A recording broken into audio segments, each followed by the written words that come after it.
अस्सलाम वालेकुम जी।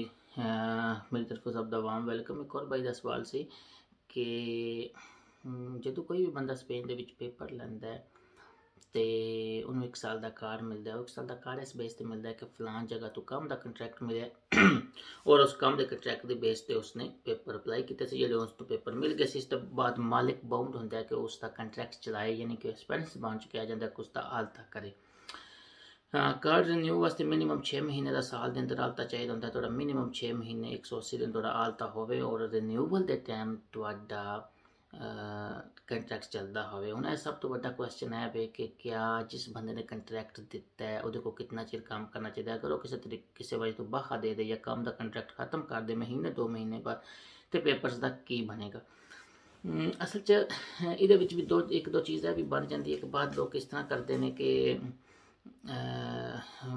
ਕੰਮ ਦਾ ਕੰਟਰੈਕਟ ਖਤਮ ਕਰ ਦਿੰਦੇ ਨੇ, ਲੇਕਿਨ ਨਾਲ ਸ਼ੋਅ ਇਹ ਕਰਦੇ ਨੇ, ਮਾਲਕ ਵੀ ਜ਼ਿਆਦਤੀ ਕਰਦੇ ਨੇ ਕਿ ਇਹ ਬੰਦਾ ਖੁਦ ਗਿਆ ਕੰਮ ਤੋਂ, ਅਸੀਂ ਨਹੀਂ ਕੱਢਿਆ ਹੈ। ਫਿਰ ਬਾਅਦ ਵਰਕਰ ਇਸ ਚੀਜ਼ ਤੋਂ ਵੀ ਪਰੇਸ਼ਾਨ ਹੁੰਦੇ ਨੇ। ਮੇਰੇ ਨਾਲ ਕਈ ਬੰਦੇ ਰਾਬਤਾ ਕਰਦੇ ਨੇ ਕਿ ਬਈ ਫਿਰ ਸਾਡਾ ਹੁਣ ਕੀ ਬਣੇਗਾ।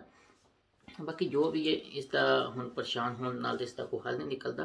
बेसिक चीज़ है ये कि कानून को इसमें समझने की ज़रूरत है।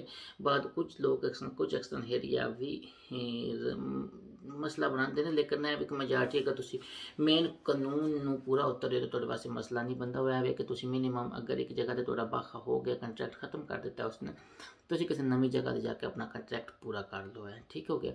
और मिनिमम 6 महीने पूरा करो। अगर ज़्यादा हो जाते बहुत चंगी गल होगी, 7 8 9 10 महीने कंट्रैक्ट पूरा साल के अंदर हो जाए तो फिर तो बड़ी वंडरफुल बात है। लेकिन याद रखो कि काम जो तुम रिन्यू कराने जाना है तो थोड़ा काम चलता हो 8 घंटे का हाल तक कितने ना कितने चलता हो, लैके जाओ नाल है। और मिनिमम 6 महीने 7 8 महीने हो जाए तो अच्छी बात है, वो करके जाओ। एडा बड़ा कोई इशू नहीं है कि उस मालिक को काम चलना चाहिए, उन्हें उसने कर दिता की किया जे, फिर वो उसकी टेंशन है। जे तुहानू काम तो कर दिता तो परेशान होने की जरूरत नहीं। तुम एक नवी जगह पर काम ढूंढो और उसके उत्ते जाके अपना कंट्रैक्ट कंप्लीट करो, अपने पेपर बचाओ, परेशान होने की जरूरत नहीं। Hopes done the question. Thank you.